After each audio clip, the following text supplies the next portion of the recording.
Hi everyone!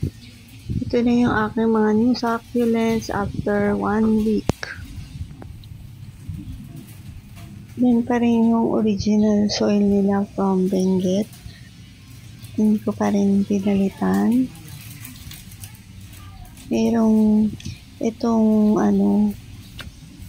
nung kanina nakita niyo succulents medyo yung mga nag-dry siya ng leaves.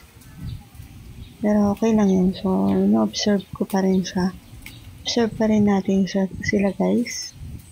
Ayan. Hindi ko pa rin sila guys nilalagay sa bagong paso. Ito yung aking Violet Queen. Yan. Hindi siya stress guys kasi kaya medyo natatakpan siya nitong upper layer nitong pinagpapatungan ko sa kanila. Ito guys yung aking Rhabdo ule. Ayan.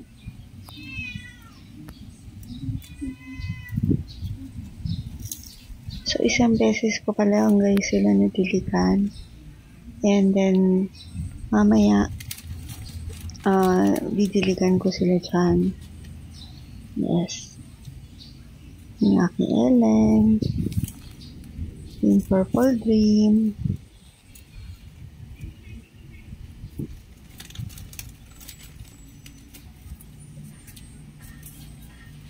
Ang Darly Sunshine na may kasamang peridot sa isang pot. So, yun nga guys. Ito kasi guys, gusto kong ipakita sa inyo guys kung ano ba ang mangyayari sa succulents kapag hindi natin pinalitan yung kanilang Benguet soil.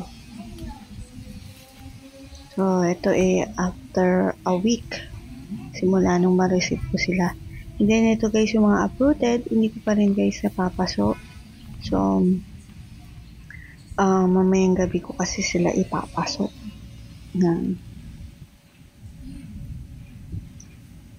Ito yung mga babies ng gymno ng lusaw. May nalusaw ako guys na gymno.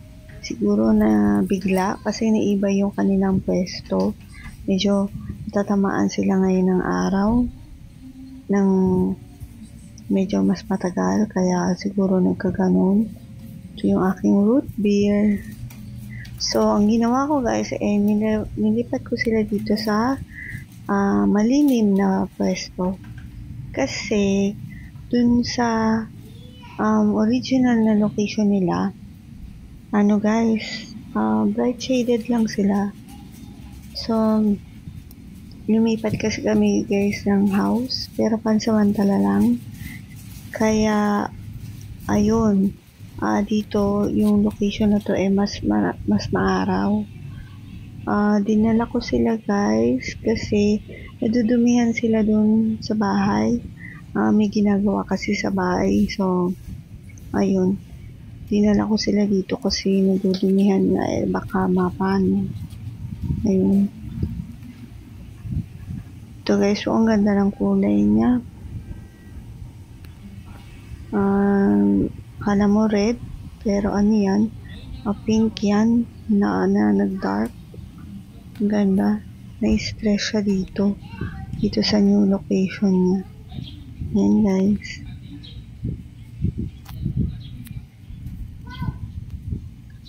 Aking T-line na maraming babies. Sana hindi na ako malusawan. Kasi hinayang din. Yung Mirio. Yan sila guys. Pakita ko na rin sa inyo yung mga gymno ko. Yan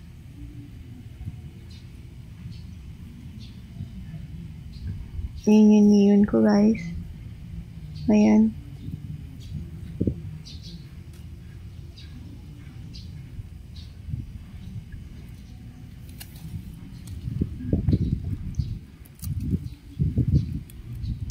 Ito guys, yung neon ko parang yung neon green, parang ko alam kung nasunog pa yan.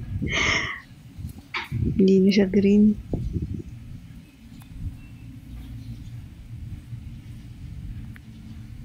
So, yun lang guys. Thank you for watching. Ingat po kayo palagi.